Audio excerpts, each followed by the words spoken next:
Hello everyone, this is zero chemistry. और आज हम यहाँ पर चैप्टर नंबर 5 शुरू करने वाले हैं, जो कि यहाँ पर क्या है, जो कि हमारे पास क्या है, the fundamental unit of life. ठीक है, अभी तक हम 4 चैप्टर कंप्लीट कर चुके हैं, चारों केमिस्ट्री के चैप्टर थे हमारे पास, और उनके हमने यहाँ पर डिस्कशन, सारे क्वेश्चन भी डिस्कस कर लिए थे। आज हम यहाँ पर बायोलॉजी का फर्स्ट चैप्टर है हमारे पास, तो इसके बारे में थोड़ी जानकारी ले लेते हैं बेसिक सी, और इसमें कुछ टॉपिक्स देख लेते हैं। तो जैसे अगर मैं बात करूँ the fundamental unit of life की, ठीक है, फंडामेंटल यूनिट ऑफ लाइफ किसे कहा जाता है, तो हमें पता है सेल को कहा जाता है। फंडामेंटल यूनिट ऑफ लाइफ किसे कहा जाता है, तो सेल यानी कि कोशिका को कहा जाता है। किसको कहा जाता है? कोशिका को फंडामेंटल यूनिट ऑफ लाइफ कहा जाता है। क्यों? क्योंकि इसी से मिलकर सारे जीवों का निर्माण होता है। जो भी ऑर्गेनिज्म हमारे पास देखने को मिलते हैं, सब के सब किस चीज़ से मिलकर बने होते हैं? कोशिका से मिलकर बने हुए होते हैं। तो यहाँ पर बात कर लेते हैं थोड़े इसमें कि कुछ डिस्कवरीज है यहाँ पर, कि कोशिका की खोज सबसे पहले किसने की, या कोशिका के अंदर जो भी चीज़ें प्रेजेंट होती हैं उनकी खोज किसने की। तो जो हमारे पास यहाँ पर 3-4 चीज़ें हैं, उनको हम यहाँ पर डिस्कस कर लेते हैं। तो रॉबर्ट हुक ने 1665 में सबसे पहले यहाँ पर खोज की, किसकी? सेल की। ठीक है, किसकी खोज की? सेल की खोज की। उन्होंने डिस्कवरी की यहाँ पर, सेल की, कोशिका की खोज कर दी। लेकिन वो सेल कैसे थे? तो वो सेल थे यहाँ पर डेड सेल। ठीक है, कैसे सेल थे? Dead cell. फिर यहाँ पर कौन आए? फिर यहाँ पर ल्यूवेन होक आए। उन्होंने यहाँ पर किसकी खोज की? तो उन्होंने भी सेल की ही खोज की। उन्होंने भी किसकी खोज की? सेल की ही खोज की। बट वो कैसे थे? वो थे यहाँ पर लिविंग सेल। कैसे सेल थे? तो लिविंग सेल थे। ठीक है, इतनी बातें आपको याद रखनी है। ठीक है, हमारा एग्ज़ाम यहाँ पर कैसा है, हमको यहाँ पर फैक्ट याद रखने पड़ेंगे। तो फैक्चुअल सारा एग्ज़ाम है, तो हमको फैक्ट याद रखेंगे। ज़्यादा डिटेल में घुसने का हम यहाँ पर प्रयास नहीं करेंगे, फालतू का टाइम वेस्ट करेंगे नहीं। डायरेक्टली जो चीज़ें हमको यहाँ पर देखनी है उन्हीं को हम पढ़ने वाले हैं। तो रॉबर्ट हुक ने यहाँ पर सेल की खोज की, तो यहाँ पर डेड सेल की खोज की थी उन्होंने। और जो ल्यूवेन होक थे, उन्होंने भी यहाँ पर खोज की सेल की ही, लेकिन वो कैसे सेल थे? लिविंग सेल थे। तो अब पेपर में क्वेश्चन बनेगा कि जो सेल थी, जो सेल होते हैं, उनकी खोज किसने की। तो यहाँ पर हम यहाँ पर कौन सा आंसर टिक करके आएंगे? तो रॉबर्ट हुक टिक करके आएंगे। लेकिन अगर क्वेश्चन आ जाता है कि लिविंग सेल की खोज किसने की, तो सबसे पहले लिविंग सेल की खोज किसने की? तो ल्यूवेन हॉक ने यहाँ पर सबसे पहले लिविंग सेल की खोज की थी। यानी कि सजीव जो कोशिका होती है उसकी खोज किसने की? ल्यूवेन हॉक ने किया। तो 2 क्वेश्चन यहाँ से हमारे बन जाएंगे। फिर आता है यहाँ पर रॉबर्ट ब्राउन। तो रॉबर्ट ब्राउन ने क्या किया? इन्होंने न्यूक्लियस की खोज की। इन्होंने न्यूक्लियस की खोज की। जो कोशिका होती है उसका केंद्रक, कोशिका का क्या होता है? केंद्रक होता है। तो कोशिका के केंद्रक की खोज की किसने? रॉबर्ट ब्राउन ने। ठीक है, कोशिका के केंद्रक की खोज की किसने? रॉबर्ट ब्राउन ने 1831 में। तो ये बात भी हमको याद रखनी है। ये 3 क्वेश्चन यहाँ से हमारे हो जाएंगे। फिर यहाँ से बात करते हैं नेक्स्ट, परकिंजे। ठीक है, परकिंजे ने क्या किया? इन्होंने नाम दिया किसको? प्रोटोप्लाज्म। प्रोटोप्लाज्म। प्रोटोप्लाज्म एक क्या है? सेल का पार्ट है। सेल का कौन सा पार्ट है वो भी हम आगे देखेंगे। लेकिन इन्होंने किसको दिया? प्रोटोप्लाज्म को यहाँ पर नाम दिया। प्रोटोप्लाज्म को कहा जाता है क्या? तो इसको कहा जाता है हिंदी में जीव द्रव्य। तो अगर हम कहीं पर वर्ड यूज करेंगे जीव द्रव्य, मतलब कि प्रोटोप्लाज्म, तो उसका मतलब समझ जाना कि जीव द्रव्य की बात हो रही है। ठीक है, मैं बार बार यहाँ पर हिंदी में इनके वर्ड मीनिंग नहीं बताऊंगा। तो परकिंजे ने क्या किया था? यहाँ पर नामकरण किया उन्होंने किसका? प्रोटोप्लाज्म का। जबकि प्रोटोप्लाज्म की खोज इससे पहले ही हो चुकी थी। इन्होंने नामकरण कब किया उसका? 1839 में। बट यहाँ पर दुजारिन एक थे, दुजार्डिन। दुजार्डिन, ठीक है, कौन थे? डुजार्डिन थे।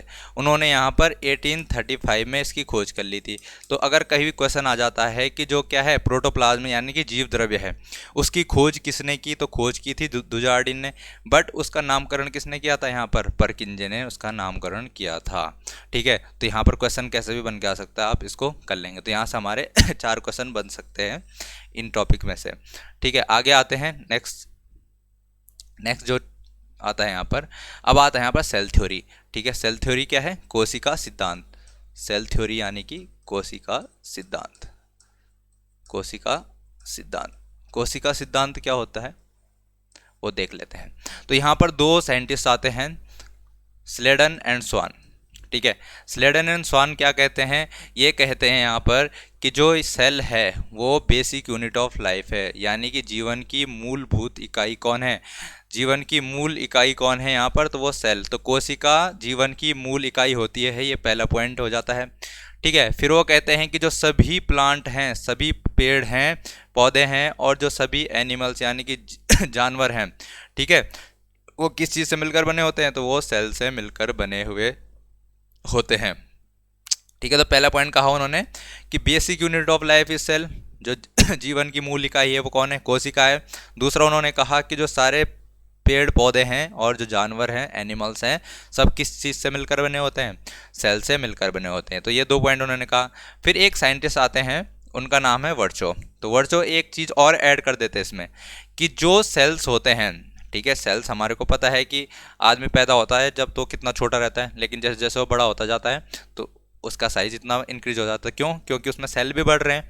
ठीक है, तो वो सेल कैसे बढ़ रहे हैं, तो यहाँ पर बात आती है, उन्होंने यही कहा कि जो सेल आते हैं वो कहाँ से आते हैं, वो प्री एग्जिस्टिंग सेल से आते हैं। जो सेल पहले से मौजूद होते हैं उन्हीं से नए सेल का निर्माण होता है। तो ये तीनों यहाँ पर पॉइंट्स हो जाएंगे किसके लिए, कोशिका सिद्धांत के लिए। तो हमें याद रखना है, सेल थ्योरी की बात जब भी की जाएगी तो 3 पॉइंट्स हमको ये याद रखने हैं। पहला पॉइंट क्या होगा, basic unit of life is cell. Second point क्या आएगा, all the plants and animals are composed of cells. And third point क्या आएगा, cells arise from pre existing cells. ठीक है, तो तीनों पॉइंट्स याद रखेंगे, सेल थ्योरी में यही आपसे पूछा जाएगा।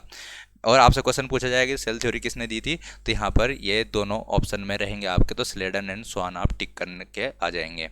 आगे बढ़ते हैं, और क्या है इसमें, फिर बात आती है यहाँ पर सेल साइज की। तो सेल साइज में क्या होता है, सेल का साइज कैसे कैसे हो सकता है। ठीक है, तो यहाँ पर भी आपसे कौन से क्वेश्चन बनता है आपके पेपर में, यहाँ पर आपसे पूछा जाता है कि दुनिया में सबसे बड़ा सेल कौन सा होता है। ठीक है, दुनिया में सबसे बड़ा सेल कौन होता है, तो यहाँ पर जो दुनिया में सबसे बड़ा सेल है वो है शुतुरमुर्ग का अंडा। ठीक है, शुतुरमुर्ग का जो अंडा होता है दैट इज लार्जेस्ट सेल। सबसे बड़ा सेल कौन है दुनिया में, तो वो है शुतुरमुर्ग का अंडा। ये बात आपको याद रखनी है, यहाँ से डायरेक्ट क्वेश्चन पूछा जाता है। फिर यहाँ पर आती है नेक्स्ट कि the longest cell is nerve cell. जो तंत्रिका कोशिका होती है, कौन सी कोशिका, तंत्रिका कोशिका जो होती है वो क्या है, सबसे लंबी सेल होती है, सबसे लंबी कोशिका होती है। तो सबसे लंबी कोशिका कौन होती है, तो वो है तंत्रिका कोशिका यानी कि नर्व सेल।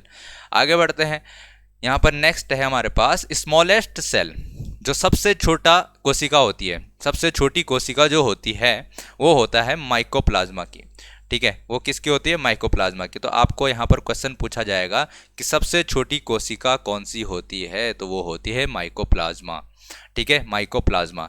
फिर यहाँ पर बात करें अगर ह्यूमन एग की बात करें, तो ह्यूमन एग जो होता है, ठीक है, ह्यूमन एग जो होता है जिसे ओवम भी कहा जाता है, तो वो कितना साइज का होता है, तो वो होता है 0.1 मिलीमीटर डायमीटर के साइज का।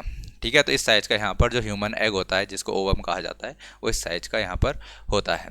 ठीक है, तो यहाँ से आपके क्वेश्चंस बन सकते हैं, इन 3 में से तो आपसे पूछा जाएगा एक क्वेश्चन, तो इसको आप याद कर लेंगे। ठीक है, आगे बढ़ें, आगे देखते हैं आगे क्या है। यहाँ पर कुछ सेल्स है हमारे को देखने को, यहाँ पर कुछ सेल्स देखते हैं। ठीक है, यहाँ पर सबसे पहले आपको ये दिख रहा होगा, ये क्या है, स्पर्म सेल है। ठीक है ना, फिर यहाँ पर आपको दिखेगा ये ओवम सेल है। ठीक है, ठीक है, ह्यूमन एग जो होता है ये है ओवम सेल। ये आपको पता होगा ये रेड ब्लड सेल है। ठीक है, ये कौन सा है, रेड ब्लड सेल है। और ये है हमारे पास nerve cell. Nerve cell, nerve cell क्या होती है ये होती है सबसे लंबी सेल। सबसे लंबी कोशिका जो होती है तंत्रिका कोशिका ही होती है। ठीक है, तो ये वाला आपके देख लेंगे आप। आगे बढ़ते हैं, यहाँ पर नेक्स्ट आता है हमारे पास, नेक्स्ट क्या है, अब यहाँ पर सेल के बारे में जो हमको पढ़ना है, तो सेल किन किन चीज़ों से मिलकर बना होता था। अबे यार यहाँ पर पार्ट्स ऑफ सेल भी तो था, अबे वाइट हो गया, parts of cell, parts of cell. तो सेल के भाग कौन कौन, कोशिका के भाग कौन कौन से होते हैं वो हम यहाँ पर देखने वाले हैं। आज सिर्फ इनके बारे में एक जनरल सा आइडिया देखेंगे कि कौन सा कहाँ पर देखने मौजूद रहता है, उसके बाद इनके डिटेल स्टडी हम अगले लेक्चर में करेंगे। सबसे पहले देख लेते हैं यहाँ पर कोशिका भित्ति। जो सेल बना होता है उसमें कोशिका भित्ति भी होती है। ये वाला जो कोशिका भित्ति होती है यानी कि सेल वॉल प्रेजेंट होता है, ये सिर्फ प्लांट सेल में पाया जाता है। एनिमल सेल में यहाँ पर आपको कोशिका भित्ति देखने को नहीं मिलती है, ये बात आपको याद रखनी है। ठीक है, जो एनिमल सेल होता है उसमें यहाँ पर कोशिका भित्ति देखने को नहीं मिलती है, सेल वॉल देखने को नहीं मिलता है, ये सिर्फ प्लांट सेल में ही देखने को मिलेगा। नेक्स्ट आता है यहाँ पर कोशिका भित्ति कौन सी है, तो यहाँ पर देखो, इसमें आपको ये ग्रीन वाला पार्ट जो दिख रहा है, कहाँ चला गया, ये ग्रीन वाला जो पार्ट है ये हमारे पास कोशिका भित्ति, ठीक है। ये ग्रीन वाला पार्ट जो है ये सारा कोशिका भित्ति, बाहर बाहर भी दिख रहा होगा जो ये क्या है हमारे पास सेल वॉल है। डिटेल स्टडी कल करेंगे हम इसके बारे में, नेक्स्ट वाले लेक्चर जो होगा ठीक है। उसके बाद आता हमारे पास सेल मेम्ब्रेन, जिसे क्या कहा जाता है, प्लाज्मा झिल्ली कहा जाता है, ठीक है। कोशिका भित्ति या प्लाज्मा झिल्ली कोशिका भित्ति नहीं, सेल मेम्ब्रेन कोशिका झिल्ली या फिर प्लाज्मा झिल्ली इसको कहते हैं। ये क्या होता है, तो सेल वॉल, अगर किसकी प्लांट सेल की बात करें तो प्लांट सेल में ये क्या होता है, ये जो यहाँ पर सेल वॉल है, सेल वॉल के अंदर का यहाँ पर प्रेजेंट रहता है। यहाँ पर आपको येलो येलो जो दिख रहा है, इस फिगर में आपको येलो पार्ट जो दिख रहा है, ये पार्ट क्या है, यही पार्ट हमारे पास यहाँ पर सेल मेम्ब्रेन है, ठीक है। येलो वाला पार्ट क्या है, सेल मेम्ब्रेन है। इसके बारे में भी हम डिटेल स्टडी कल वाले लेक्चर में, अगले वाले लेक्चर में करेंगे, ठीक है। अभी मैं जस्ट समझा रहा हूँ कि कौन कौन चीज़ें कहाँ पर मौजूद रहती हैं। फिर यहाँ पर आता हमारे पास साइटोप्लाज्म यानी कि कोशिका द्रव्य। कोशिका द्रव्य यानी साइटोप्लाज्म क्या होता है, तो हमने यहाँ पर देखा कि चलो साइटोप्लाज्म से पहले हम यहाँ पर कुछ और समझ लेते हैं, ठीक है। केंद्रक को समझ लेते हैं, साइटोप्लाज्म से पहले केंद्रक समझ लेते हैं। तो केंद्रक क्या होता है, ये वाला पार्ट जो आपको दिख रहा होगा यहाँ पर केंद्रक के बीच में प्रेजेंट रहता है। केंद्रक ये वाला पार्ट केंद्रक है। अब जो यहाँ पर क्या है, केंद्रक के बाद अगर देखें साइटोप्लाज्म क्या होता है, तो हमने अभी देखा कि जो सेल मेम्ब्रेन होता है, ठीक है, यानी कोशिका झिल्ली जो है, प्लाज्मा झिल्ली जो है, प्लाज्मा झिल्ली और जो ये केंद्रक है, बीच में केंद्रक प्रेजेंट है। तो इन दोनों के बीच में, ठीक है, इन दोनों के बीच में जो यहाँ पर क्या है, ये हमारे पास यहाँ पर कोशिका झिल्ली है यानी कि प्लाज्मा झिल्ली है। प्लाज्मा झिल्ली और ये केंद्रक है हमारे पास, न्यूक्लियस है। इन दोनों के बीच में यहाँ पर द्रव्य भरा रहता है, मैटर, इसके अंदर जो भी मैटर रहता है उसको कहा जाता है कोशिका द्रव्य। तो इन दोनों के बीच में यानी कि जो न्यूक्लियस है और जो सेल मेम्ब्रेन है, न्यूक्लियस और सेल मेम्ब्रेन के बीच में जितना भी मैटर भरा रहता है उसको कहा जाता है क्या, यह है साइटोप्लाज्म, ठीक है। साइटोप्लाज्म है, साइटोप्लाज्म समझ में आ गया, ठीक है, साइटोप्लाज्म। अब बात आती है, न्यूक्लियस हमने देख लिया, फिर आता है यहाँ पर सेल ऑर्गेनेल्स यानी कि कोशिका अंगक। तो हमने यहाँ पर देखा कि न्यूक्लियस और सेल मेम्ब्रेन के बीच में जो पदार्थ भरा हुआ है उसको साइटोप्लाज्म कहा था। तो उस साइटोप्लाज्म में यहाँ पर कुछ ऑर्गेनेल्स रहते हैं, कुछ यहाँ पर पार्ट रहते हैं उसके, तो उनको कहा जाता है सेल ऑर्गेनेल्स, ठीक है। कुछ ऑर्गेनेल्स रहते हैं, अंगक वहाँ पर मौजूद रहते हैं, उनको कहा जाता है यहाँ पर कोशिका अंगक यानी कि सेल ऑर्गेनेल्स।